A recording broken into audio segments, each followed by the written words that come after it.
Hey everybody, it's time for another Thunderstorm. Today we're talking about Deltarune, Chapter 2. We're all about it. I am Kaznarius. With me are the boys. We have Ren. Howdy. We have Sliv. Hey. And we have the Pork Chopper. I'm a big shot.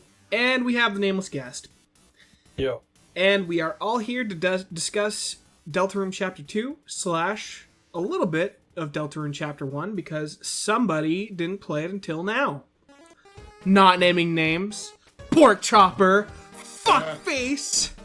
Fuck you. So, for reference, for anyone watching this, there are going to be spoilers ahead for Deltarune Chapters 1, 2, and probably Undertale because they're kind of tangentially related. So if you haven't played those games, you should probably do that. Yeah, go do that. And then come back and tell your friends to come back too. Gentlemen, I believe we can make a soft recommendation on both of those things. Well, really all three of those things. Deltarune, good? Yeah. Yeah. I mean, yeah. That's 4. That's 4 out of 5 doctors. How about the last one? Oh, we were agreeing on this. Okay, yeah, Deltarune's pretty dope, eh? Okay, alright, 5 out of 5 doctors tell you to play Deltarune. Get on that shit, boy. Become a big shot, come back here, Okay. and we'll be all about discussing that shit. We've got a lot to talk about. But a lot to unpack. I want the opinion I'm most interested to hear is the Pork Chopper's, because he hasn't played through all of Undertale, and this is his first time really engaging with Deltarune. What did you think of it? I thought it was actually really cool. It was interesting. I actually, from what I remember of Undertale, I prefer Deltarune. Yeah. I think That's fair. it's pretty fair to say Deltarune adds a lot to it. I think nobody here is going to argue that the combat-wise and action-wise, Deltarune is anything but an upgrade. Yeah. Yeah. I will say, because Deltarune isn't, finished, I can't really judge it as, being better Sure. than Undertale right now. It's good, and it definitely has the potential to be better, but in its current state, it's 2 fun episodic adventures, and I want to see more, but we're going to have to wait like 3 years. More than likely.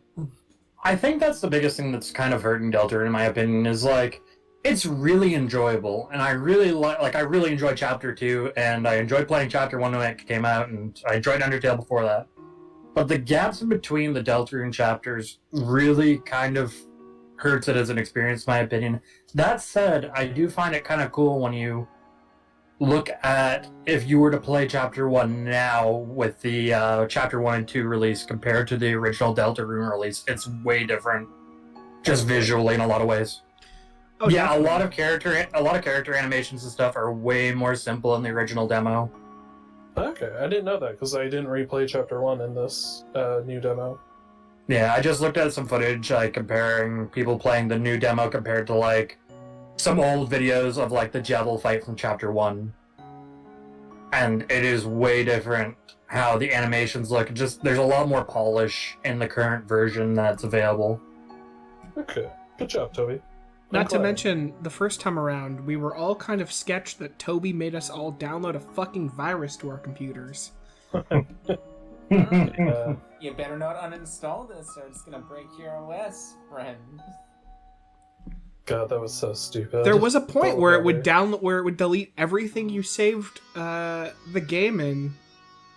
It would just delete everything the folder that you saved in. Yeah, it would delete the whole directory or something if you Yeah. installed it. Bit of an oopsie, but it's 2 years ago, so I'll forgive it. Let bygones be bygones. Holy shit. Whew. Chapter 2, baby. Let's start with graphics. Cause man, everything looks so much better. Yeah, like I was saying already, like, the difference between the old Chapter 1 and the Chapter 1 and 2 release is night and day, and it's kind of awesome in a way to see. It's clear that there are other people working on the visuals now, and it's not just Toby Fox and Temmie. So it's really cool that the people that are working on it, though, have managed to kind of stay with the style while still upping the quality dramatically, in my opinion. There are some moments in this that look miles better, like Chapter 2 in particular, look miles better than anything Undertale had to offer, for example, visually. Especially the enemies here, I'd say. There's a lot of more, like, static animations to them. Immediately what comes to mind is the weird controlled plug enemies. Oh, the wire plugs, yeah. Yeah, they're a little freaky, but I think that I only think that because I have a strange phobia for things with long limbs. Yeah, they look pretty cool, and I don't know, I just noticed a lot more movement. Like, everything feels a lot more animated than even Deltarune Chapter 1, which I really appreciated. There's not even, like, one specific part that I can, like, point. Well, I guess, okay, sure, the road leading up to Queen's Castle was like, okay, this looks very 3D and pretty cool, and really fits the strange cyberspace aesthetic. Great fucking job, guys.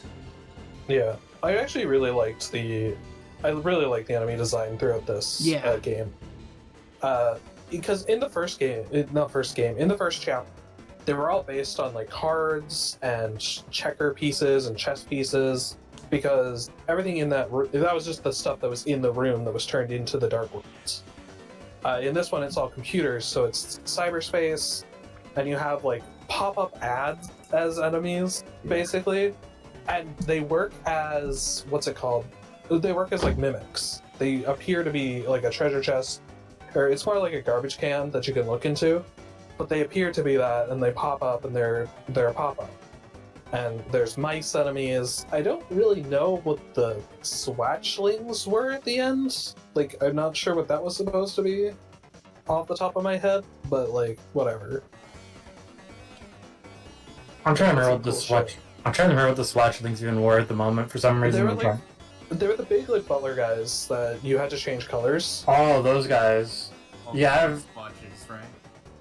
Yeah, I guess. I don't know what that has to do with digital stuff, but color swatches. I mean, I guess there's like the color swatch panel thing in like an MS Paint, I guess. Yeah. But yeah, no, cool enemy designs that I really liked.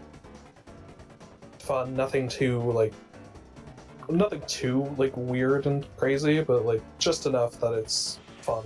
Yeah, there's nothing insane. Like, it's not like Undertale where you got some Eldritch Abomination stuff going on in there. Yeah, we didn't have an Omega Flowey in this. And I'm glad. Omega Flowey is... You can't just drop that shit on us now. Like, that's chapter 6 or 7. Man game stuff, if there is some Omega Flowey-esque thing.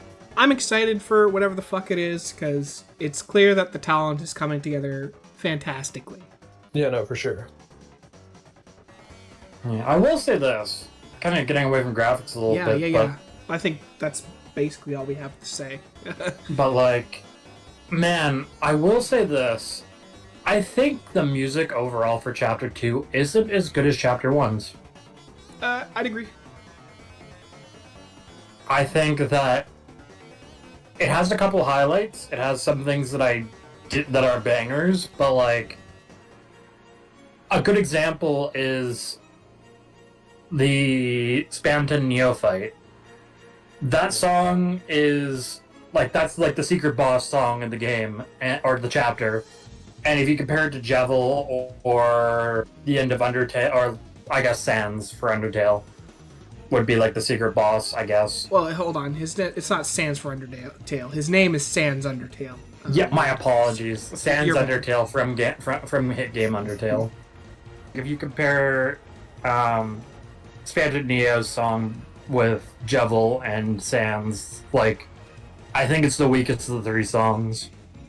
Just as an example of, like, just something not being quite as good. Not to say it's bad, I'm just saying it's not quite as memorable. It's not quite as good. I would agree with that.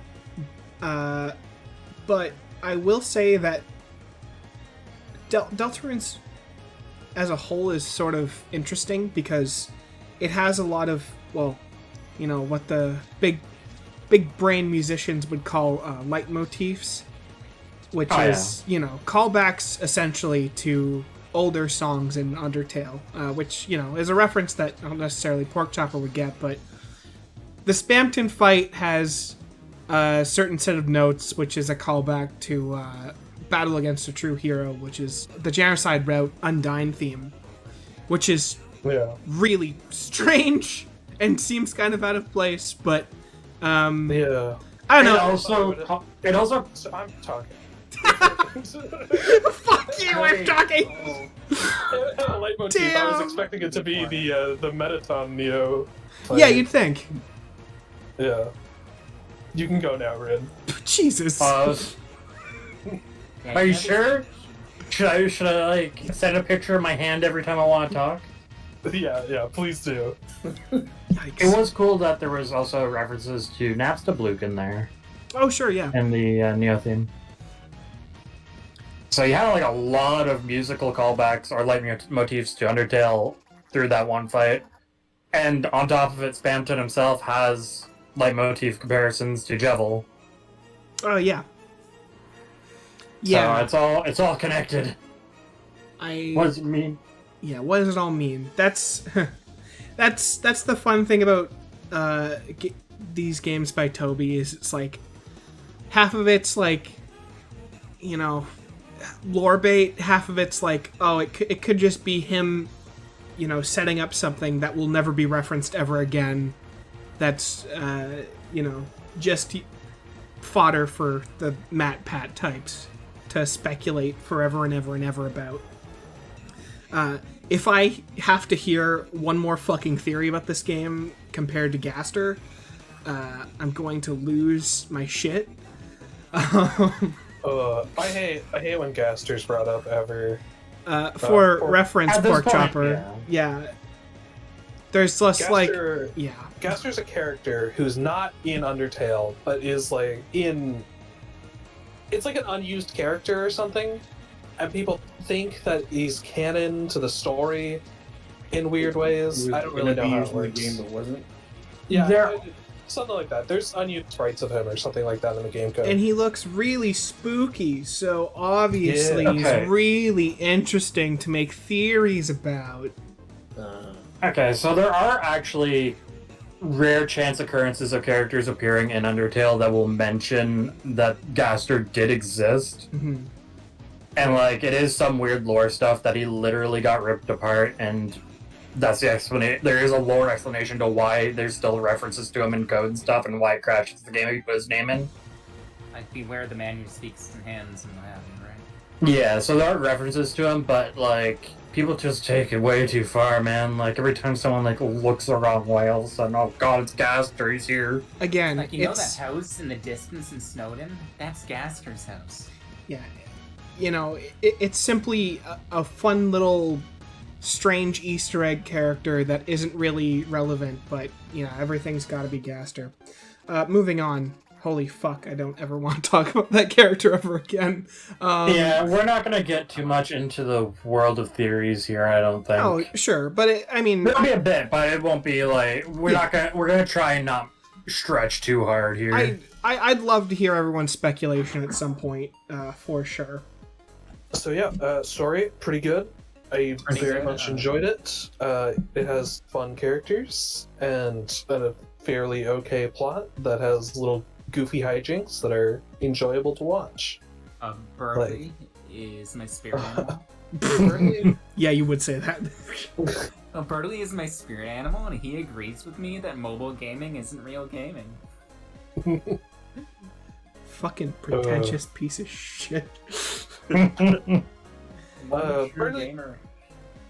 Burley's great though. He had some he gets character development in this little thing. Yeah. And I'm assuming this is going to be like the trend for various chapters, is that different characters are going to end up with you in the Dark World. Yeah. They and will then, have like a little mini arc. Yeah. There's a pretty... Sorry. Yeah, and then I was going to say where there's probably like a bigger arc for like Chris, Susie, and Rouse throughout the whole game. But these characters will have small mini ones in the individual chapters. I'd say, yeah, it's a pretty obvious thing to point out, but there's a pretty clear ongoing theme of friendship between this and Undertale. Okay, I wrote this down. I find it very interesting. I don't know. There's some kind of heartwarming message to me that, like, despite Chris being a fucking weirdo, like, most of the time we're not controlling them, they still have, like, groups, or rather friends that they fit in with. And, like, to me, there's, like, I don't know if I'm just reading too much into it, but it's like, there's, like, this message of, like, man, even if you're the fucking weird guy, you can still find friends. Maybe, but that's mostly because we're controlling Chris. Well, yes. It's not really stated how many friends Chris had before we started controlling them. Sure. I just feel with, like, the Noelle parts, I feel like there's some sort of implication that there was a group that they were a part of. Yeah, but you could also bring that just to be like the older siblings were friends, sure, and that there was just group hangouts between all of them. Not necessarily that Chris did anything for that. Mm-hmm. There's also statements that Chris is just a weirdo in general. Oh yeah, would like... hide under Noelle's bed or something because she's scared of humans under her bed. I know that. Yeah, I think it was. I can't remember if it was I think it was chapter 1, where if you go and visit Noelle's dad in the hospital, he'll say, "Wow, I used to think you were the weird kid next door, but now you're the weird kid in front of me right now." Yeah, the creepy kid. Yeah. Yeah, no. Chris is a weird person. Yeah. It's so easy to just, like, blanket say this is the weird evil person, because obviously we're seeing them do weird evil things.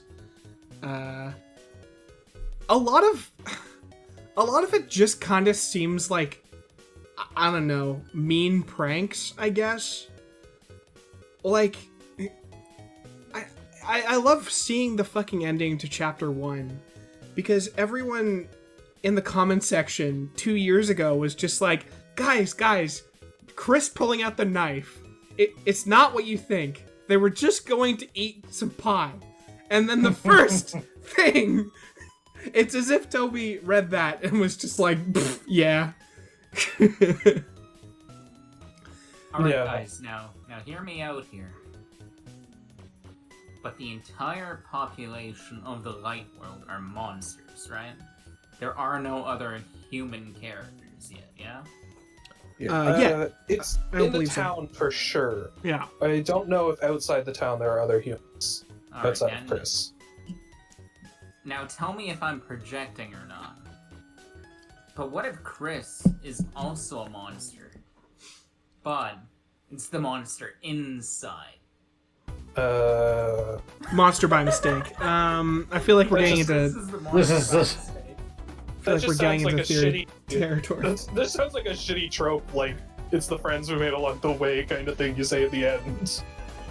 The real monster was inside us all along. The real monster was inside Chris, and that's why Chris isn't a go. Can we... Rin 5 minutes ago. We're not going to be stretching too hard on these. On making things. Okay. 4 minutes later, maybe Chris is the monsters we made along the way. Oh my god. Yeah. Moving on from this... We'll never say that again. Okay, moving on from this horrifying thought process. Do we want to try and come to a consensus on what the heart-shaped object is? Okay, so the general thought that most people have is, well, in Undertale, the heart is referred to as your soul, right? Slash, oh yeah, determination, I guess. Well, That's kind of no. vague, isn't it? Determination is a thing that we have, but I think the heart Okay. is specifically called, like, your soul. Sure. So, Chris doesn't have a soul, and the soul is us, the player, who influences Chris's actions. Yeah, And that's why guys. That's why when Chris takes us, the soul, out, they start doing fucked up shit. Because, yeah, Chris went and ate the pie, but they also went to the library and created the new Dark World. Probably. They probably did that. They probably... Well, I think the end of Chapter 2 basically confirms that they did that. Well, Because they created another Dark Fountain. it could have been possible that they learned how to create another dark fountain while playing in the library throughout Chapter 2.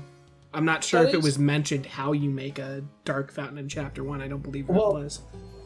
Okay, well, the queen in Chapter 2, when she's explaining how any lighter with determination can create a dark world, and the animation shows a person holding a knife jamming it into the ground, and since we see Chris at the end of Chapter 2 jam a knife into the ground to create a dark fountain, it's most likely that Chris is the knight Oh, probably. that created all the dark fountains so far.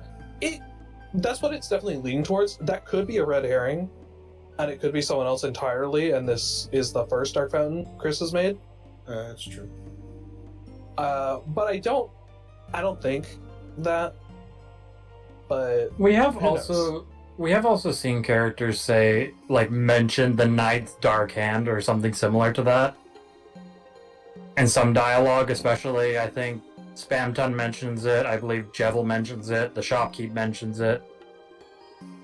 There are, or at least a couple characters that mention that, like, the knight's dark hand or something similar to that, so it might be that, like, there's something up with Chris beyond just the fact that he's throwing us in a birdcage and under the bathroom sink to be able to run around, slash tires, and be a general nuisance.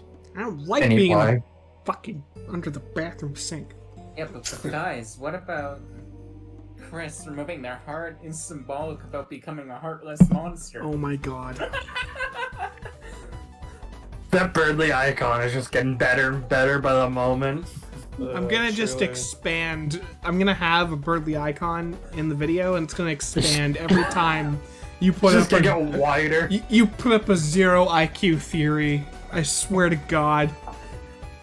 Mark my words, we'll come back to this when Chapter 3, 4, 5 through 7 come out. Yeah, and you'll be right on every front. Well, I was right about Sam's Undertale being in Smash, so... You get one. Quote, Get now one. that Deltarune is on Switch, Sam's is definitely gonna be in Smash. Okay. Wasn't under whatever. Whatever. But yeah, so there's some definitely interesting things going on with, like, whatever the hell is happening with Chris and creating Dark Worlds. Was that the first Dark Worlds? I just assumed Chris was the knight, without a doubt. That was, like, the first thing I thought. Sure. Now, both villains, part 1 and part 2, has been king, queen, and now there's knight. So I'm assuming the main villains of each one are going to be a chess piece, Yeah, makes sense. right? Yeah. So, like, next time we'll get, like, bishop or something. It'd be funny if the last one's pawn. Like, the very final, like, villain is the weakest piece.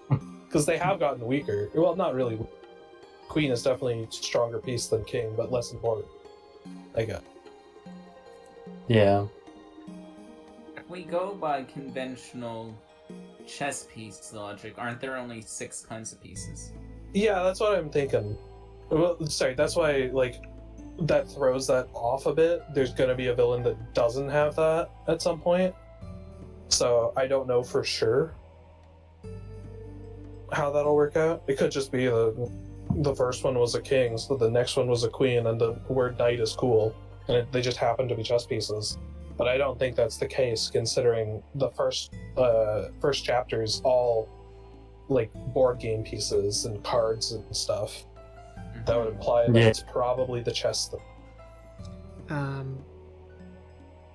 This is sidetracking from that point, but I completely forgot to mention it when we were mentioning gameplay and shit like that.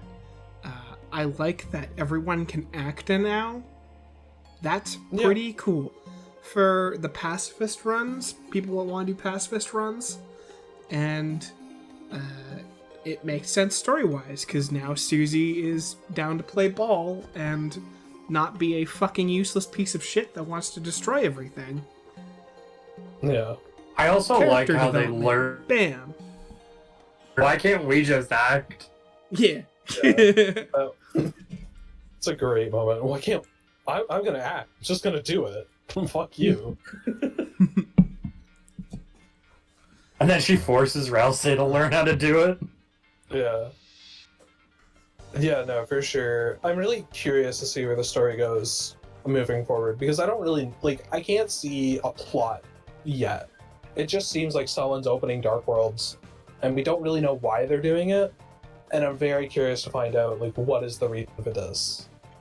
What is the goal? And, everything to do with Chris and the heart and stuff, that's super interesting, because I just don't know yet. Supposedly, the goal is the roaring, or whatever the fuck they called it. I believe it was the roaring. Yeah. The roaring. Well, the roaring is when, there's enough dark fountains open to wake the Titans, and then they destroy the world, basically. But it's never stated that that's actually the goal. That's just a consequence of opening too many fountains. Mm-hmm. So we don't actually know why someone's doing it yet. It's probably to do the roaring, but you never know. It could be Chris just wants to go on fun adventures. Yeah. Potential. They're pretty bring fun up- so far. I mean, they do bring up the idea of escapism and stuff Yeah. in the end of this chapter. Oh, definitely. Where they all they go, no, this is too fun. I don't want to destroy this dark world because I like being here. So let's actually create another fountain. So that, we can continue. And then Rousey just says, no, you can't do that. That'll destroy the world. Oh, side note, Rousey looks so much better with the hat on? and, Oh, absolutely, dude. with the shadows and stuff. Absolutely. The generic goat boy is not interesting. It's not as interesting. I think I prefer the theories where people thought he was a moth. Back when I think the new sprites helped a little bit with liking, with Rousey being a little bit better without the hat on and everything. Because I remember he looked kind of weird in the first chapter originally. As soon as he took the hat off. I'm gonna be honest with you. What helped the most was the fact that I played Chapter 1 2 years ago, so I didn't even feel like I was missing anything when I just saw the new sprite. Yeah. Fair. God damn it. No, I always remembered as soon as he took the hat off in the first chapter, he's like, I like the shadow look better. It made sense for the character who was the Prince of the Dark from the legend. Yeah. But, we still don't technically know if Rousey's a real prince or not. yeah, well, We're just in the first chapter, he stated that it needed to be a human, a monster, and a prince in the dark. But in that chapter, the Prince of the Dark easily could have been Lancer. Yeah. And he could have been lying about the fact that he was the prince. But now it seems like he is the prince because Lancer's not really important here. Yeah, and he can just flip between worlds. Or fountains, rather. Does Rousey explain why he can go to the new world? He just showed up. No, but why he's not turned to stone when other Darkners were. Yeah, he literally just shows up right away out of nowhere. There might be a line about And him it's just being this is a dark prince. I completely forget if it exists. I don't think it does. If I had to be charitable, it would be because the darkness from his fountain is special, that he can go to different places, just like how his world can store darkners from various other dark worlds. I guess that could be a way I can headcanon it, unless it's actually directly stated. I actually don't know. Ike thought that Rouse was the villain by the end of chapter 1. Oh, I still think Rouse is not fully telling everyone everything. Yeah. He's Sorry, I was gonna save this for later, but okay, nameless guest, you tell your big theory on Rouse first. But how do we all feel about Rouse? Okay, well, I didn't play Undertale, but I remember Asriel, and Rouse is just like an anagram of that name, and they look really similar, and they're both princes. He's the Prince of the Dark. Asriel was bad. I'm assuming he's probably bad. let's see. I don't want Rouse to be bad. I think he's a nice character. I want to hug him. He's fluffy boy. But also, why the fuck does he know the layout of the school? I don't know. Like, It's because Rouse is big bro Asriel. he might be, but like, what? And they passed along their evil will to Chris. I don't. I He's want opening the fountains. All right, I'm making the big bird icon just a little bit bigger. I don't know. I have to. I don't know. I've got a running theory that they're just directly connected to Chris because of it's the brother thing. You know, we have all the nice interactions with Rouse, because, like, you know, you can choose to hug the Rouse, fucking the dummy or whatever. You can hug Rouse when you're taking a picture together. I will say that Rouse's response to you hugging him, I don't. Kind of seems a bit more romantic than it is like, man, we're such good friends. I don't know. I don't think they're part of the Dark World, and I don't want to say they're evil, but yeah, Nameless Guess is right. There is something they're not telling us, and again, them knowing the school layout, what? Yeah, okay. Yeah. So I'm gonna say some stuff. So Rouse, my main thing is I think he's not telling us everything. In general, his motives are good, but he's not telling us everything, and there is some like weirdness to what his plan is that would make it so we may not want to help him. And I'm assuming in a later chapter this will come to light. We'll find out like what his actual goal is, and it's going to be kind of like, I'm not sure if this is really a good thing, but it will ultimately end up being a good thing, and he'll leave the party for a little while and he'll have a bit of an arc and before he comes back and we trust him again, kind of thing. So ultimately he'll be good, but there's going to be like a weird pseudo betrayal in the middle, I would assume. Yeah, I honestly think that, like, Toby Fox, in terms of writing, is too good of a writer to just be like, have this character from the beginning that people are like, oh, he might turn evil, and then after chapter 2, like, a lot of people were like, oh yeah, he's evil, he's clearly evil. Agreed. I see so many people just either saying, like, no, he's a pure cinnamon bun, how dare you, and then the other half are like, no, he's the evilest evil ever, and he's the big bad. Yeah. This shit's going And Also, the game tries too hard to endear you to Rouse. Yeah. Like, it constantly refers to him as like fluffy boy and stuff, and gives you the opportunity to hug him, and he's like weirdly like insecure, I guess, about like your affection towards him. Like he asks for like a hug and whatnot, kind of thing. So it's like he's not. I would assume like he's not sure how much you trust him, kind of thing. Maybe, I don't know. I say kind of thing a lot. I think it kind of makes sense for his character, though. Like, if he's truly always been alone his entire life and suddenly has friends, I think that would be Yeah, that checks out. a reason to want to be as close to them as possible and all that. What are your thoughts, Yeah. Liv? Rouse being a floofy good boy or a floofy bad boy? What do you think he is? Floofy bad boy. Rouse a bad boy. Yeah. Rouse bad. I'll say bad. Great.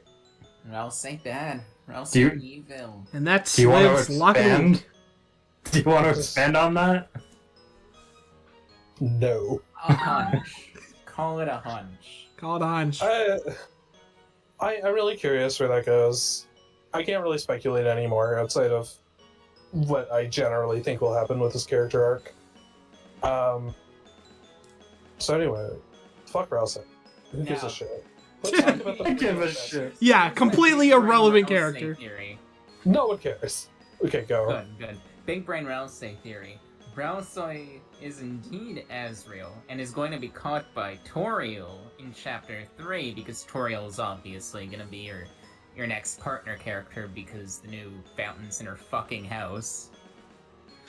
Rouse There'll is definitely be some mention. Oh, son. Rouse is going to be like, oh, fuck you, mom. Well, okay, for future reference, Azrael in Deltarune is college-aged, and Rouse is clearly, like, Chris-aged. Yes. So, But the Dark World has different properties than the Light World. Probably. I'm saying It that, can but change your appearance. yes, it can, but I'm saying that Toriel's not going to immediately assume it is her son. I don't know. It's when a it goat. looks like how it many looks like other her son, goats like, exist? years younger.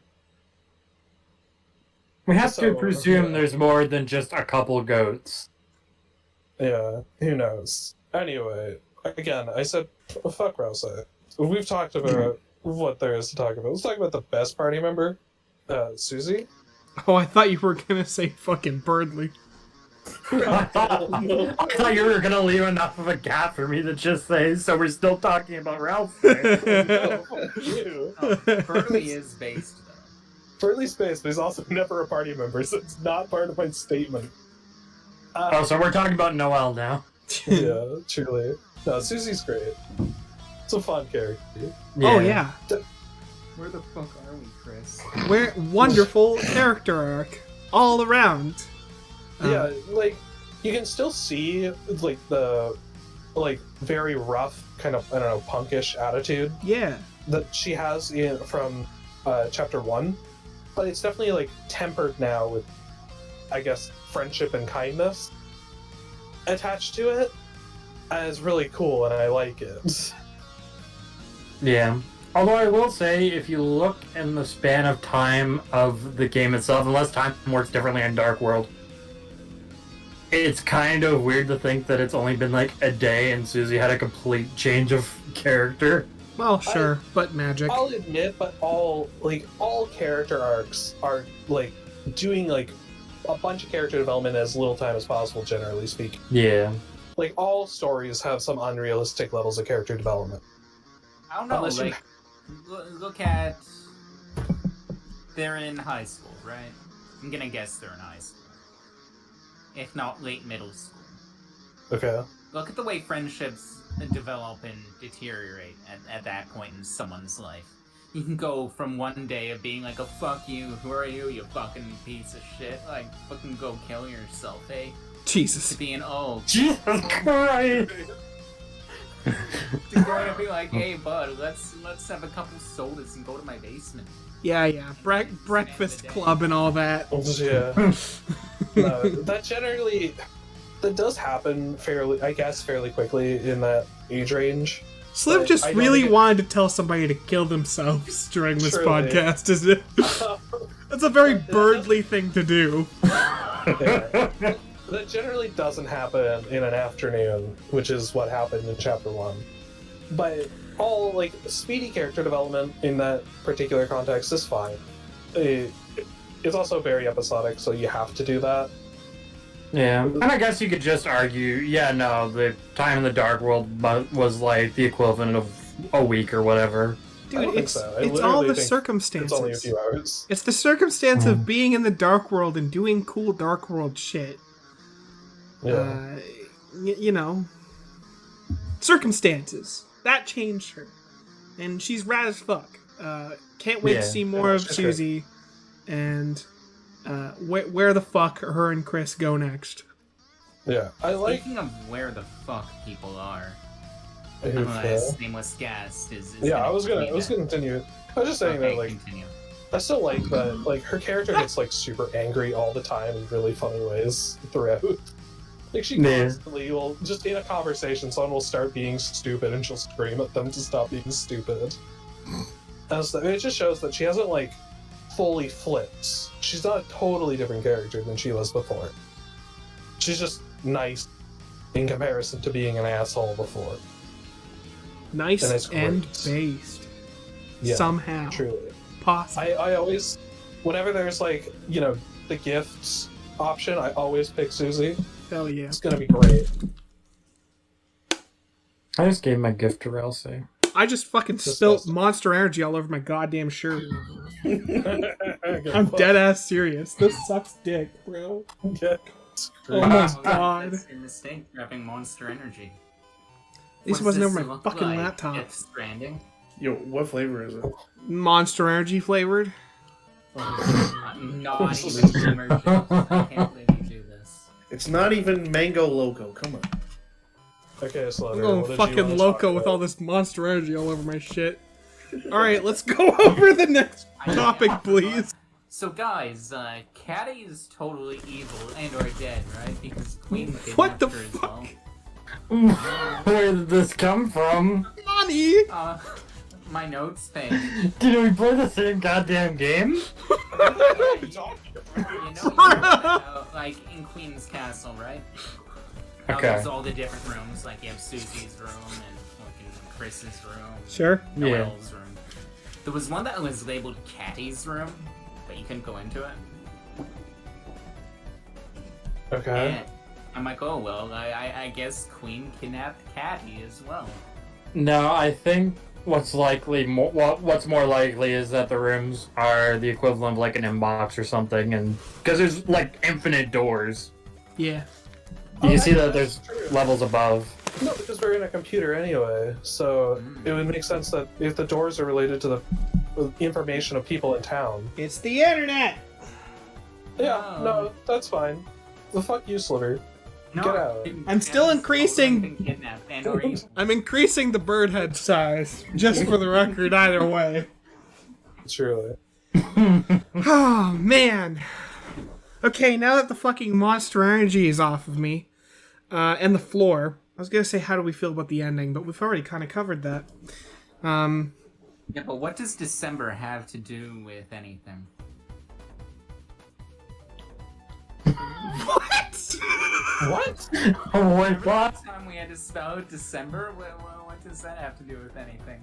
It's snow related? We're not. You know, No, when no. we're hanging out with the character Noelle, I wonder what December. Oh my means. god, I completely forgot this happened. Yeah. And the music robots played, I think, Jingle Bells. Yeah. I wonder what was going on there. What a tricky conundrum. Why is her name Noelle Holiday? Okay, we need to start a channel just for Sliv called Sliv Theory. And it's just gonna have that fucking Birdly head blown up to like excruciating pixels as the fucking thumbnail for every video. So guys, Oh, Birdly. God. Oh, no. No. So Birdly thinks wave dashing is cheating. No. Is it cheating? No, it's not. Birdley's an asshole. If the community comes together and decides that it's not cheating, it's not cheating. Rules can be fucking malleable. Why am I talking about this? Get us out of here, nameless guest, please. I don't know what to continue on with. I was talking about characters, so I guess we can talk about Noelle now. No, I'm wait, filled let's- with the power of chicken nuggets. Oh, Let's talk about the Birdley statue. why does Birdley... Like, I get that he's a bird, but why does he smell like fucking nugget? Yeah. No idea. That's a good question. Uh, And what the fuck is Gamer's Delight? Oh no. Okay, Please, not... I want to know what Gamer's Delight is. Probably what I just Okay. spilled on my sweater. I think with Noelle, I think she grew on me as things went on. I don't like at first when I first saw footage of chapter 2, I thought it was like, oh god, we're adding this freaking random character to the party, they're gonna suck and not be as good as the other ones, and I'm gonna feel miserable. But then like you have that stretch where she's just with you, and Rouse and Susie go off and they freaking have cotton candy without you, those assholes. And you kind of have like that little adventure with Noelle. And I think that and throwing like 500 mice at her definitely made her a lot more likable. Yeah, it Yeah. really makes me want to they were have. supposed to be computer mice. Yes! Yeah. Yeah, that's what it was. Oh my god. Earlier. That head is You- so big right now. Galaxy Yeah, brain. yeah, they are. That's the fucking That joke. is- that's the joke. I want to have a section in every single chapter with a new character. Wait. Before you go, Kaz. Oh, Sliver, did you notice the enemy, the mouse wheel? You know, where it was three Oh my mice in a God. circle? Yes. Yeah, guess what that was? Oh shit, it's a scroll wheel. oh my god! The Birdley head shrinking. Pain. He's losing intelligence to speak.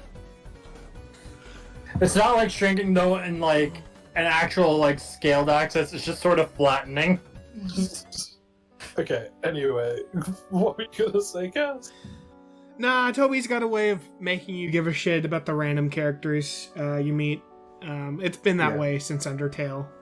I don't know how the fuck he always pulls it off, but everyone is always incredibly endearing, and yeah, I was pretty much in the same boat Ren was in. I wanted to spend more time with Susie and Fluffy Boy, but just a bit of time with Noelle, and yeah, not only does it serve as like good like character backstory for Chris, but it also sort of like, I don't know, it's nice seeing different characters interact with Chris as well. Yeah, no, for sure. And by nice, I mean, you know, usually it's like, why are you so fucking quiet? That's weird. And they awkwardly try to fill the silence. Yeah. I will say that she's a bit boring overall, Mhm. because she's just a shy, nice girl for the most part. Like, that is her character. Yeah. But like, that's fine. Those people exist, so those characters obviously have to exist. And she has some nice things in this whole chapter. When she's scared of mice, it's funny, especially when you use that to like fling her onto a button and whatnot. It's great. And she becomes like a bit more confident throughout. And she hits on Susie, and I hate her for that. Yeah. But yeah. She nearly freaking murders Birdley. No, she does murder. Well, about that. Yeah, okay. I'm talking about in the regular round. Yeah, okay? we'll wait. We'll get We'll to wait. Snowgrave. Yeah. I'm talking about when she just grabs Birdley and starts shaking him, going, what? Oh, What? yeah. Yeah, that's great. Yeah, no, she definitely begins to kind of stand up for herself a little bit more by the end, especially towards Queen. Yeah. Speaking of which, how have we not talked about Queen yet that much? Because fuck the queen. Dude, the Queen was It's kind of the amazing. fact that arguably Birdley is more villainous. Well, because he's fucking annoying. Yeah, but Burley has a He's nice not arc, bad. so, like- He's just annoying. Arguably worse. So, Queen is interesting because she actually she likes Noelle and she wants Noelle to be happy, but she's just like overly controlling in how she's doing it. Hmm. So like her intentions aren't terrible, and she, as soon as she learns that creating more fountains will destroy everything, she stops like immediately. Yeah. Yeah. So she has like good intentions. Her methods are just really bad. Very bad actually. and That needs sometimes to be stopped. hilarious. Yeah. She has great moments. Chris, get the banana. The banana. Oh god. Potassium. Potassium. Now, did you guys get the second banana? Yes. The 202nd banana? Fuck off. Hashtag Thunder Club. I believe I did. I actually don't remember. I did. But yeah, no, her interactions with everyone is great, especially Birdly, because it just completely mimics her weird stalking of Noelle, as Birdly weirdly stalks her, and she hates it and hides. It's great. Such a good little gag. At one point, she hides from Birdly by up on the wall above Noelle. Yeah. Yeah. Ah. Oh yeah, that was a fun thing that Noelle did too, with the thinking about hiding the robot mask, where she couldn't see out of it. Tripped over the stupid statue. Yeah. Like, it's a fun. Like, Toby is great at that, just doing these little silly things that endear us towards everyone. Even the villain, who isn't even that bad in the end No. state. Yeah. I do like they make you do the Punch-Out game, and then it comes back. Like, he brings it back for the boss fight. Yeah. Yeah. I mean, Toby's already good at that, because, in Undertale, he has the super hard, tile puzzle that has, a ridiculous rule set, and then, it just randomizes to be super easy, and then much later in the game, it actually gives you that exact same puzzle, and requires you to remember the rules that you didn't bother to learn. Obviously, you don't actually have to do it, but it's still, I wonder if it is possible to get through that, actually following the rules. I don't know. I've never looked up a video to see if someone could do it. But Toby has some great attention to detail in that form. And that boss fight was really fun because of it. It was really unique and interesting. By the way, bringing up that boxing minigame, did anybody try to do pacifist the first time? I don't think it's possible. No. Yeah, I didn't realize. I was like, oh well, I haven't been attacking anybody else, so I'm just gonna go pacifist, and then it just restarts and I have to do it. Yeah. that is Like I was not expecting that. That is one issue I have with both this game and Undertale, both this chapter and Undertale, in that its final boss kind of requires you to use attacks, even if you're a pacifist. Not really, though. Well, So, I failed out my first time on the fight, right? okay. But then my second time, I chose the block commands, and then I did the punch-out minigame. So arguably, and I don't know this because I didn't play Snowgrave or any other, route, but you could alternatively just also attack and do the punch-out minigame. I think, if you only attacked and did the minigame, it would end with bad route. I'm not sure. What are you talking about? It's your commands, right? Yeah, I know. it's like, I did. That's what I did. I used my attack commands on that final boss because you need to get her HP to nothing Yeah. in order to progress. I blocked every time and then did the punch-out stuff. Yeah, lowering her health. Yes. Does that not lower her health? Well, it does, but I Then- thought it was. He's saying he didn't- health as compared to using the attack command health. Yeah, okay. I thought it was I get- measured in different ways, right? I get what you're saying, but you're still dealing damage. You're still attacking. Technically. My complaint is just that both Asgore in Undertale and this fight here, you need to get the HP really low before you can do like the pacifist end kind of thing, and that feels really weird when throughout the whole game you haven't even used the attack command at all. That's also the because it's first not boss required. of Chapter 1 as well.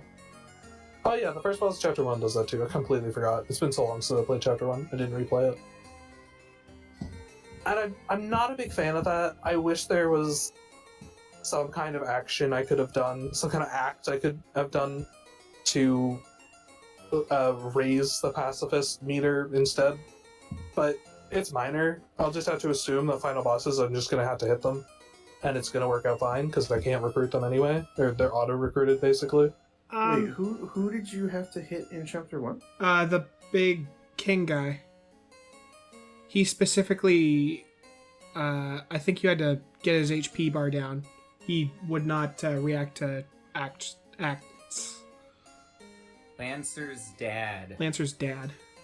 You just had to act 15 times. Oh, really? Oh, really? Yeah, Oh. I didn't attack him at all. Oh, okay. Oh, nice. Yeah. I assumed you had to hit him. Or actually, I may have done the act thing, and it's just been so long I don't remember. Yeah, I just kept trying act, and pretty sure it was 15 times, and then it went through. It didn't Okay, matter. could just be a waiting game. Maybe that's the case on this one too. If you don't do the punch out and you just wait it out, you can win the fight. I'm Interesting. curious. I It's won't bother to check it, but yeah. I mean, as with most of these things, there's a variety of like strange corner cases that the game remembers. Like with Undertale, it like somehow fucking remembers every single time you restart the game and shit like that. There's a lot of weird shit on like the bad route, or like I think there's even like a callback in this chapter if you told Noelle in Chapter 1 that Susie likes chalk. There's like a gag where Noelle, before you guys enter the Dark World, gives Susie a present that's just a bunch of fucking chalk in like a chocolate box. Because Susie eats chalk. And it's like, we start from Chapter 2, or wait, no, you got your save, whatever. But like, we didn't get that joke. And it's like, there are tons of like little things in these games that the game remembers. It's fun. yeah, when chapters 3 through 5 come out, because Toby has stated that 3 through 5 are going to come out all at once, and you're going to have to pay money to get them. I'm gonna replay chapters 1, 2, and then do 3 through 5, so that I have like a full save going through. Yeah. Nah, I do think that 3 through 5 will probably come out a lot faster now. I know that, like, with Chapter 2, Toby Fox was having, like, a lot of health problems, and he had to put together a team to help work on the game, and I think they had to rebuild it all. I could be wrong on that, though. Well, a lot of the, a lot of the assets and stuff are now in there. Like, Yeah. everything is set up in such a way that they can now build off of it more. Especially with the team. So I do think they will be faster, but because there's 3 of them, it could still take a similar amount of time from going from 1 to 2. Yeah. But I think some work has already been done on these ones. I definitely think the scripts for them are probably mostly done. And they really need to build it, and I'm sure a lot of art asset is already done. How much I don't know. Honestly, man, I'm strapped in to wait another 2 fucking years. I am not holding my breath because I am just down to wait for as long as it takes. Toby needs to get them out once a month, damn it, starting now. Every Sunday at 2:15 p.m. Oh shit, are we getting Toby bums now? Yeah. Except Awful. instead of pieces of Deltarune chapters, it's just your shitty theories. So here's another shitty. Oh god. So you know when you're going through the castle and you're getting to the end and you're collecting the keys and going through doors, right? So, and you know that room where it's like, oh, you have to find the tray with the key on it. That was Toby, the annoying dog that helped you out there and helped. Oh, that just was Toby. It was Toby. Well, it is canon that Toby is an annoying dog. Yeah, I don't think this is like a theory. It's just the annoying dog was under that one table. Oh yeah. Yeah. Yeah. Of course. At least that's my headcanon. Great. How is it headcanon? It's literally there. It's clearly the You see the dog. legs. It's legs. He didn't see its face. It's the just fucking same dog, with a dude. mustache. Proof is not proof of absence. What the fuck?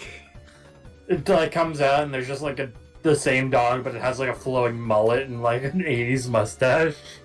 Just, Okay. yeah, no, I don't really care. Oh shit! What if it was Asriel underneath the table? Oh my god. There it is. Oh, He's the not head there. expands. Okay.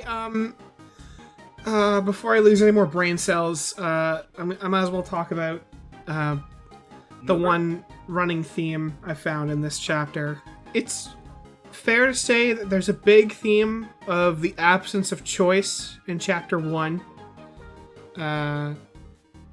With it making an avatar, there's constant little references to like your choices don't matter.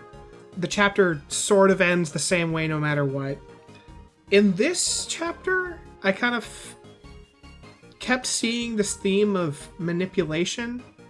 There's obviously like the enemies like get their sockets plugged into and like literally get controlled and like are, you know, they're weird things. There's everything to do with Spamton, which we didn't even talk about, which I'm sure we will at some point. He seems to have been manipulated by some guy over the phone, or like his life changed in some way that was caused by some mystery phone man. It was Gasterlaw. But then there's like literally the fact that he is a puppet, a thing to be manipulated. It's kind of cool aesthetically, like how he's not actually flying, it's just a bunch of strings, but you sort of get the feeling that during the Neo fight, like he wants to like ascend to something else. We'll talk about Spamton, whatever. Well, okay. Yeah. I want to expand on some of the things that you're pointing out. Sure. If that's fine. Okay. So in both chapters, there's a kind of a theme of freedom and like control going on. You can see that almost everywhere. So the big thing is that we are the soul controlling Chris. Mm-hmm. Chris doesn't have freedom when we're in control, and breaks free at certain points to do their own thing, whatever that is. So that has something to do with it. I think in chapter 1, the king is imprisoning a lot of people, right? Yep. And in the end, we imprison him. Yep. In chapter 2, Queen is effectively like, you said the puppet on strings. That's what she's also doing with the plug The socket on the face. things, yeah. Yeah, it's effectively a puppet on a string going on there. So there's an idea of like freedom, not freedom, like lack of freedom more than anything. And both of the bosses have something to do with that. Jevel, in chapter 1, he's locked away, but when you talk to him, he says, no, you're the one's locked away. I'm the most free person. It's like, I have true freedom and you don't. Yeah. Because, I don't know, behind his door is like the wider area, maybe, who knows? Or he perceives it as such. And then, obviously, Spamton has the puppet on strings. So, I don't really know what Toby's trying to say with this yet. Probably because we've seen 2 chapters of 7, so like the whole message hasn't like coalesced yet. But there's definitely ideas of like lack of control. Yeah, I do hate to skip forward a bit, but I think where I really saw that the most was with Noelle. Do we want to start talking about Snowgrave, everybody? Actually, let's talk about Spamton first, because he does have a part to play in Snowgrave as well. Sure. So... Cue Big Shot song, me. Yeah. So, Spamton's a very interesting character. He shows up and, like, when you're totally on your own, because you were with Noelle, you split off because of a traffic jam. He lives in a goddamn trash can. you have that initial fight with him, and you make a deal with him, and you don't give him your KROMER, whatever you do. I'm gonna give Spamton all my KROMER. No, he's not in it for the money. He was never in it Yeah. for the money. He was in it for the freedom. And we learn like a lot of like small bits of lore from other characters. Yeah. Like, I know in the castle you can buy a bow tie and part of the tag's broken off. And it's implied that it was made by Spamton or like sold by him originally. And I know that some of the shop keeps like, they'll pretend they don't know anything about him when you, like after you first battle him. But if you find some of them like way later on, they'll say like, oh yeah, like he was like a failing salesman. All of a sudden, he got these phone calls. He became a really successful salesman, and then the phone calls stopped, and he kind of just fell apart, went missing, and no one really knew what happened to him.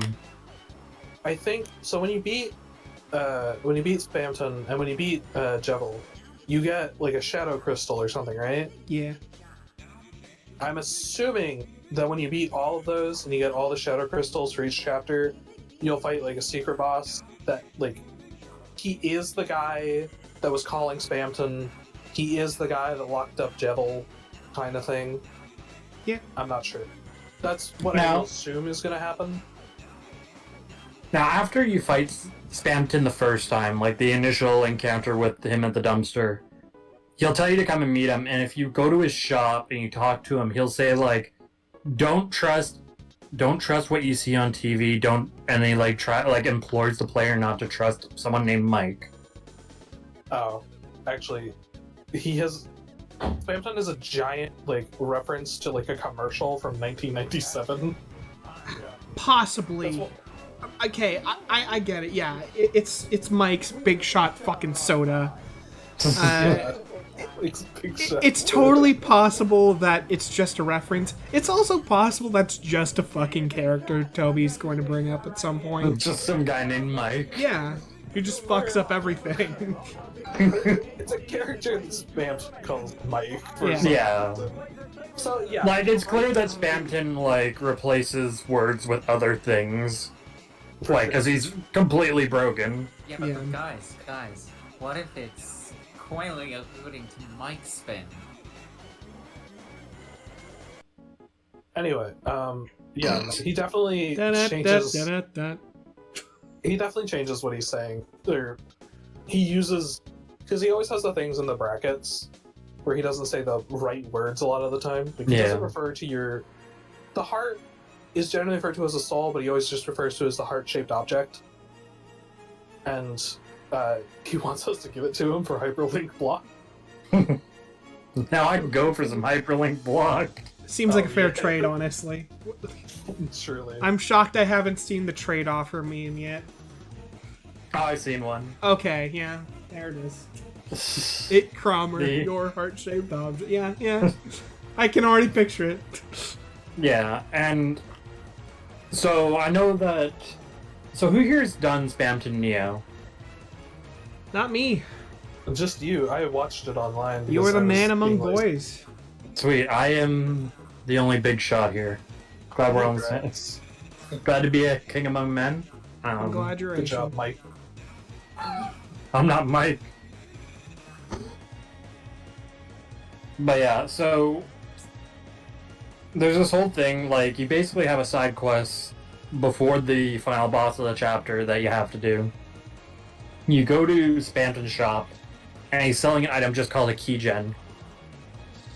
And, like, back in the cyber world, you actually, like, talk to this guy who's a hacker that, like, he looks like a mouse pointer.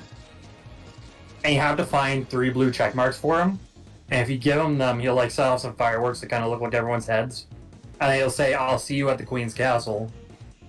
And if you find a room off to, like, the side in the Queen's Castle, he'll kind of, like, be looking around trying to find a hidden entrance or a hidden switch.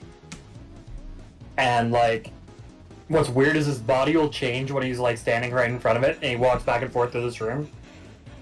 There's a switch like hidden behind a thing. You hit the switch and you get access to a basement. You get a disc from the basement, you go back to Spamton with the disc. He uploads himself onto the disc, you go back to the basement, put the disc in the... There's like a decrepit robot in the basement. And then he realizes, like, you leave the room because he doesn't even activate or anything. He shows up, he's like... He realizes that even though, like, he has all this power, he's still on all these strings, so he wants your soul. This entire time, every time you interact with Spamton, you go on your own, so you don't have Rousey and Susie with you. So, like, he kind of, like, knocks you down and everything. The others show up, you have the boss fight with him. And it's a pretty good boss, I really like it. I was gonna say, I know that there was a glitch in that fight where you could just, like, press the Z button and just automatically shoot off charge shots. And that was a thing that was left in at the beginning. Then Toby realized, oh fuck, everyone's using this glitch. So instead of taking it out, he kept it in. But if you use it, he gets really mad and his attacks get harder to dodge. They also do like 100 damage if they hit you. Oof. Yeah. They hit like a truck. But yeah, if you use the exploit, I think in the game files it's now called like haha funny exploit or something. Nice. Yeah, I've seen clips of it. You'll hear a train whistle and his head will turn red. And he'll start like swinging really hard. I kind of like this because there's still a benefit to using the supercharged shots or the super fast charge shots, but now he's like really powerful. So it's almost kind of like a weird challenge run where you're way stronger, but he's also way stronger. And that's kind of... I like that. It's cool that it wasn't intentional, and then it's like, yeah, now it's just a thing, and that's really cool. For sure. Now, what's really interesting is after you fight him, if you do like we'll talk about the spare route first, because there are some differences if you just attack him. Because if you spare him, you like start cutting the strings he's attached to. Yeah. And like the fight ends when there's only one string left and he realizes you're trying to free him. But then he's like, oh yeah, I'm gonna achieve heaven, look at me, I'm gonna be a real boy. And then you cut the last string and he just falls dead. And after that, you go back to this room and he's tied up in a bunch of vines in his original form and he says, and he explains like that it turns out he wasn't strong in the end, he was just, even with all that power, he was still a puppet, but you're stronger and you can cut your strings. And then you get his item. Now, if you attack him, he gets pissed off because you waited until then to physically fight him when you could have gotten his commemorative ring. Which we're going to get to pretty shortly, I imagine. Oh, yeah. Oh, yeah, he's like, oh, why are you only doing this now? Because the Snowgrave, or Weird Root, or whatever it's called, is the violence one. Yeah. I forgot that he does that, from what I saw. Yeah, I think it's actually a really cool fight, and I think, like... It sucks that it's pretty easy to miss. Like, I believe in Chapter 1, it's pretty hard to... Like, you could just do Jevil whenever after you... Like, at the end of the game. So, But I imagine that'll change now. maybe. They may not want to make the secret boss that hard to acquire in Chapter 1, just because it's Chapter 1, so they don't really care. What I will say is that Spamton Neo is a lot easier than Jevil. It looked... Like, I watched the fight, it looked a lot easier than Jevil. Because, like, I remember I never actually beat Jevil. I had such a hard time fighting him, and it was just like I was losing my mind. I was a weak baby boy. I can do anything. I didn't even fight Jevil. Ditto. Jevil's the secret boss. Yeah, I know who he is. I just never came across him. I don't even know where he is. Yeah, he's cool. Look him up. I can do anything. I hate Jevil. It's a piece of shit. There's a pretty... I like him. That's why I like him. Yeah. There's a pretty cool moment after the Spamton fight, because when you leave with Susie... Oh, and- yeah. yeah. I mentioned this. They're kind of like seriously, to me, like, so, are we just gonna talk about that, like, at all? Like, that was weird, right? And then there's, like, this weird moment where, they ask Chris if they're okay, and no matter what answer you give, they're like, yeah, you don't really seem okay. Like, Chris, the body, is clearly, like, overreacting. Not overreacting, but, like, not necessarily lashing out, but they're jostled by this whole exchange with Spamton, and, like, there's... It's kind of a strange moment with Rousey, where he's just like, maybe it just didn't mean anything, and let's just not think about it and try to think about something nice, which, you know, is comforting now, but I'm sure in a couple chapters when Rousey is killing our entire family, we're gonna be like, oh, okay, oh, that was a tell. Now it's not even just that, like, Chris seems jostled, because, like, you have the choice to say, like, they ask if you're okay, and you have the choice of saying yes or no. If you say yes, it's like, oh, like, you're not very convincing if you say it so strained like that. If you say no, apparently, like, everyone starts going, like, well, like, oh, geez, like, he's, like, screaming. Yeah. Like, it's clear that Chris is not well after that fight, and things are not good. Probably reacting how, like, a normal person would after having this messed up, glitchy abomination of a mangled robot trying to kill you and take your soul. Yeah. Well, it could also be, Kaz mentioned that the body, Chris, not us, was reacting. And Yeah. it could be that the body, like, because we're controlling the body like a puppet, Yeah. you know, Yeah. with Spamton being a puppet, there could be some thing where the body is enacting Yeah, it's some lashing level out. of discomfort. Yeah, that is definitely a thing that could be true, or they could just be asking you, the player, if you're all right, and you can say yes or no. I'm not entirely sure what Toby wants there. Yeah, To because see more of the story, to understand more of its themes, in Mhm. order to judge that, I think, properly. it does look like there is a difference when the game says you do something and when it says Chris does something. That is true. That is I am noticing that more and more, and we're about to talk about Snowgrave, where that is even bigger of a thing. Yeah. Snowgrave Alright. gets very meta in a fun way. So, in Snowgrave, if you use Noelle's Ice Shock ability to kill an enemy, they don't run away like they normally do. They get frozen solid. Which is different, because normally if you attack an enemy, they run away. But here, you know, they're frozen, they can't run away, and, you know, maybe die, quote unquote, who knows? Probably. I know one person definitely dies. Oh, yeah. At a certain point, a character will ask if you want a ring. If you say that you're not friends with Noelle, that you're something else, he'll offer you a ring. And you can tell Noelle to get it. You don't have enough money for it. It always costs $1 more than you have. So you can tell Noelle to get it. And you can just repeatedly tell her to get it until eventually the screen blacks out and she apparently gets it. And the enemy is not the enemy. The guy giving you the ring is no longer there. And it's never explained what happens at that moment. I believe they actually do the in-game sound effect for Ice Shock. Actually. Yeah, you hear the sound effect for Ice Shock. Oh, okay. I don't know how I missed that. But, so, that happens, you get this ring that is just like a damage up, for the most part. You go through, if you freeze all the enemies in the whole thing, eventually Spamton will sell you another ring. The Thorn Ring, which just lowers the cost of spells, because there's a certain spell that costs 200 TP, which is way more than you actually have. Yeah.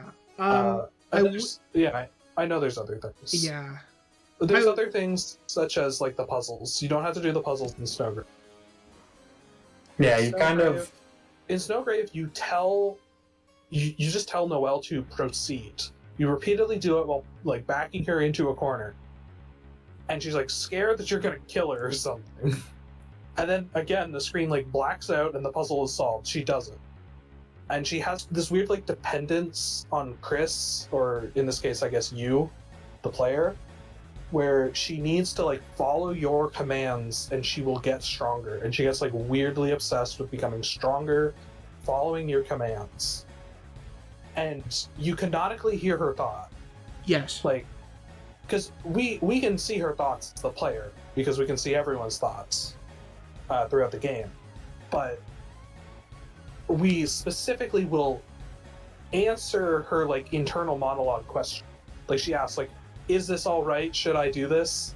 And you can tell her to like do it, kind of thing. There is specifically a moment where she is on the electricity switch and she's like, she thinks to herself for a moment, man, if I got off the switch, it would potentially kill Chris. Like, I think, like, that's about the words she says.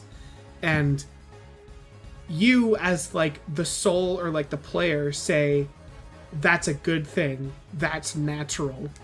So, there is some weird fucking dark shit going on where, like, we as the player are, like, actively making decisions that are making this character into something. She phrases it as something independent, like she's becoming more independent, she is becoming stronger, but there is a lot of dark shit, and you can continue your explanation. Yeah. There's actually Chris's title, like, at the beginning it's like level 2 tactician, and it says commands his allies to act in battle. But after you do this route, it just becomes level 2 commander, and then the description is commands and nothing else, which is funny. But yeah, so you have to freeze all the enemies in order to get the ring from Spamton, and eventually you get to the Birdly fight with Noelle, where you fight Birdly with Noelle. And in this fight, she has a new spell called Snowgrave, and it costs 200 TP, but if you have that special ring, it costs 100 TP. So you just have to defend a bunch until you can cast the spell. And the spell's damage is listed as fatal. Like, that's all it says. It just says fatal. It will kill someone. And when you try to make her do it, she says, I don't know that spell. If you try to make her do it again, she says, I can't cast that spell, I don't know it. You'll do this like 5 times, so eventually she says, fine. See what happens when I cast a spell that I don't know. And she casts Snowgrave, and she gets like glowing eyes and floats. It's like a big blizzard, and Birdly gets encased in a giant ice crystal and dies. Oh, fuck. Yeah. Yeah. She then fucks off basically for the rest of the chapter. Yeah. That's, yeah. She says that she just wants to go home and she doesn't feel good after the fight. She wants to go home. And then, so, you'll get to the Queen's Castle, and you'll meet up with Rouse and Susie again. And you'll go through a different version of the castle, I believe. Like, it's slightly different, it's a lot faster. And you don't fight the Queen. When you get to the Queen, Rouse just immediately explains about the fountains and how making more of them is bad. Oh, also before that, Susie will go and talk to Noelle in Noelle's room, and we never get to hear actually what went on in that conversation.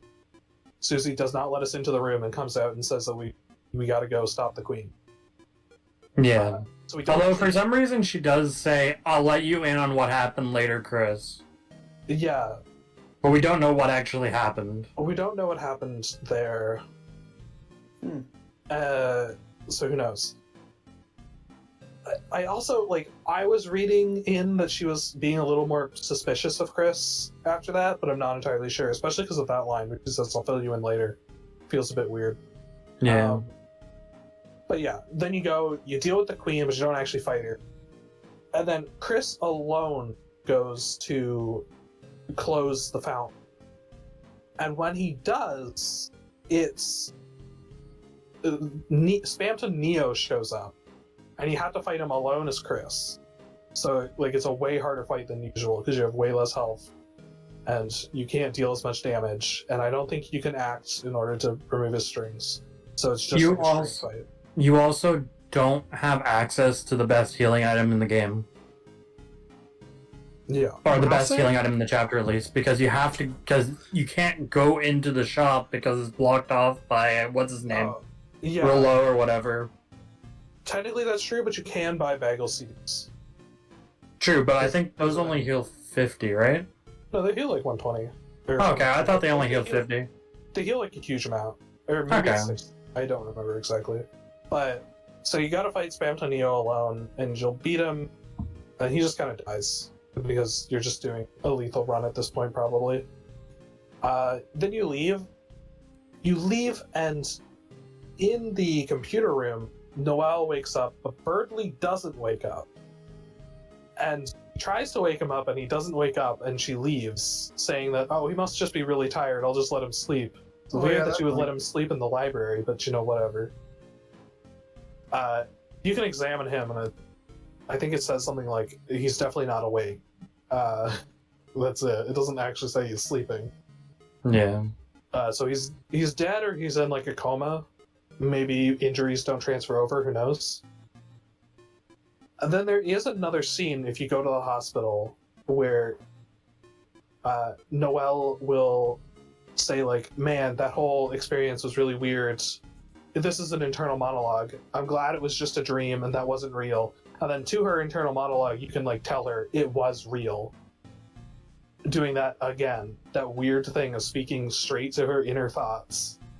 And then she'll look at Chris and be like, why do you have my watch? Because does she give you her watch at some point?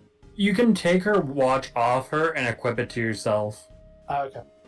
So if you do that, she'll say, why do you have my watch? Because that's something that happened in the dark world. So at that point, she begins to realize it's real. And then Susie pops in and the whole scene ends, basically. But she begins to realize that what happened actually happened. The other thing is that after waking up, Noelle's personality is way different because of her changes in the dark world. Because like Oh, yeah. the scene in the hospital plays out totally different, where like her and her dad are normally like sharing the game, and they use a fire spell on the ice enemy, and it doesn't work. Whereas if you do Snowgrave, she immediately wants to use Ice Shock in the game they're playing, and she's hogging the controller. Yeah. Yeah, no. Yeah, I think that's the majority of the differences. So Snowgrave is really interesting. It's also going into a bit of the idea of lack of freedom. She thinks she has freedom. She thinks she's becoming independent and stronger, but she's really becoming more and more dependent on you and following your commands throughout it, which is really interesting. Also, you kill Birdley. Thank God. Best. Now here's the other thing. Now here's the other thing with Birdley, because you mentioned like there's clearly effects on the dark world and what happens in real life. If you go through the regular route, but you just attack Birdley instead of doing the axe, later on when he's being controlled by the Queen and he has this stupid like plug on his face and he pulls it off, the Queen tells him, no, you're going to like rip your arm off if you do that, and he does take his arm off, taking the thing off his face. And then when he wakes up, he can't move his arm anymore. Okay. So yeah, injuries in the dark world will cause like psychological damage probably in the real world. So he's probably not dead. He's probably in a coma. Effectively dead in that case, because I don't think he's waking up. But yeah. It's going to be really interesting going forward with all these incoming chapters to see how much carries over. Yeah. There's going to be a lot of differences, and I'm sure I'm going to have a lot of fun looking up YouTube videos about like, oh, I choose to do the weird route in this chapter, but I'll be a pacifist in this chapter. If that's I feel like it's probably going to be possible to do that. And Yeah. this, Well, I don't know, because in Undertale, once you start a genocide route, You're you locked are in, at yeah. a certain point. yeah. So this may be a lock-in point going into Chapter 3. I don't know. Especially because Chapter 3, we haven't really talked about the exact ending where Chris goes Sure. out and slashes the tire so that Susie won't go home, essentially. I assumed that was what Chris was trying to do. The thing is that Susie was in his house. Susie was already gonna stay though. Yeah. Then I'm really not sure why. It might have been to stop Toriel from leaving. That's true. Yeah. Okay. Yeah. For sure. And then creates the Dark World in their own house. So, woot. We're gonna have Toriel in the Dark Worlds, and we're probably gonna start Chapter 3 in the Dark Worlds. Like there will be the intro scene, and that'll be interesting. And I'm looking forward to. The other thing is that you have the TV behind where it has a static on it, and a smile does appear on the screen briefly. Oh no, is it a familiar smile? I forgot. It looks like the Omega Flowy smile. Oh, Well, I was gonna boy. say, what's his face? Spampton mentions don't trust what you see on TV or whatever. Yeah. Right? Sure. That's a. So, I don't know. Could be all linked to that. Again, it could be that the Spampton shit gets revealed in a later chapter. It could be that it's going to be super relevant in the next chapter. Who knows? Or it could be like Jebel and is never mentioned ever again. Ever again. Yeah. Yep. Yeah. Holy shit, he woke up from his coma. Oh. Birdly. Birdley, yeah. Birdley woke up from his coma. But yeah, I'm really looking forward to the next one. Shit. Is there anything else we need to talk about here? In the next one, we're gonna find out that Azrael was secretly evil, and that he ran away with Noelle's big sister, Jess, who was also evil. No, I'm largely They not expecting. listen. I'm largely expecting Azrael will be in college for the majority of it. Maybe he'll come back for like a holiday at one point and be brought into the Dark World with us. But I honestly think Azrael will be a non-factor in the story, or Well, just Or maybe I'm almost wondering because like things are super disconnected in the like town you're in game, and it's really like almost strange that everyone's like, oh yeah, Azrael's coming back like next week or whatever, or tomorrow, or they're always saying like, oh yeah, like the moment Azrael's gone, like Chris does nothing but want to be around Azrael. And do weird shit. Yeah. So it almost makes me wonder if there's something more up with Azrael, and we'll learn that later. That's true. That is possible.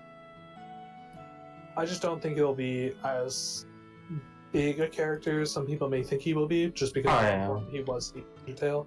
I actually don't think a lot of the characters that were in Undertale and are in this game will Dude. ever be that relevant. All I'm hoping for is like everybody constantly making dumb theories about how Sans is going to be relevant again, and for it to be nothing. And Toby but just has him around to just have a little conversation at the end of some chapters. Oh man. Nah, Deltarune's a prequel to Undertale, bro. And this is gonna end with the Great Humanity Monster War. And the bird head is getting the bird is bigger. back. Da-da-da-da-da. Can we talk about how down bad Asgore is though? Oh man! Completely forgot about that boy. How about your ex-husband? Who... I actually have no idea what we're talking about. What the hell Okay, are we talking so about? like you know how in the post, like after you leave the cyber world, you have that whole thing where you can walk around town and talk to people. Yeah, I didn't go to Asgore. No, there was No, an interaction in Stan's convenience store Yeah. where like Toriel will walk in and like start like because she forgot eggs that she bought from Sans, and like they'll start making egg puns with each other, and like they just keep going, and then Asgore bursts in and he's just like, "Don't forget about your ex-husband," and then Toriel just leaves. Yeah, but then there's a line after where he's like, "Hey Sans, what flower do you figure I should give Toriel to make her remember how good things were before?" And Sans says, "I don't know, you should ask the flowers. People love a captive audience," he says while winking at the fucking player. How do you guys feel that Newbert's moving up in the world? I don't give a shit. Oh man, I forgot about Newbert. How did we forget about him? Who? Newbert, he's moving on up. Nah, I've purposely erased him from my mind. I have no idea who you're talking about. I legit don't know. Did you guys... Okay. So, did you guys get the tiny car in your town? Oh yeah. I have no idea if I did. I completely forget. Yeah, I managed to get the tiny car in my town, and I also got Newbird in my town. Great. So I feel pretty accomplished. I think I've done pretty good. I wonder what the restrictions will be on, like, the true ending. I'm curious as to what the final endings will be. Because Undertale, it's pretty easy to get, like, the true pacifist. Like, it's not really that hard to do that. But in this one, if it's like, oh, you missed one monster in Chapter 3, well, you're fucked forever. It'll be a little annoying. Yeah. Especially if, I don't know, maybe it's a monster that only appears in one room that's optional. So if you didn't go in there, you're not going to recruit that monster. I mean, you can kind of end up with that in Chapter 2. If you don't do the blue check marks, you can't get the hacker on your recruited to your city. Yeah, that's true. Oh, then I probably don't have. Yeah, I probably didn't recruit everyone because I didn't do anything about blue checkmarks. That was, yeah, as soon as he told me about the check marks, I went to find them all. Whoopsie daisies. Oh well. Marks? Whoopsie Yeah, daisies. exactly. It's definitely a thing. Clearly, it's a missable thing. Yeah, it's like right by when you're in the like first area and you're still like kind of going through those weird rhythm game sections you have to like go through. Yeah. There's a path that leads up right before a couple of them, and there's just a guy standing in this area, and you just talk to him, and he sends you to go find the 3 blue check marks. Weird that I missed that. Oh well. One of them's just in a box in a regular room, and then the other 2 are... Don't need a play-by-play, Mike. And someday Ooh. we'll all be blue check marks. We'll all be Twitter verified. Can someone change my name back? You just noticed his name was Mike? I figured. How long has my name been Mike? He's the whole fracked. thing. Minutes. Since we first mentioned Mike's Big Shot Soda. Wow. Yeah, What a subversion of everyone's expectations. get absolutely fucked.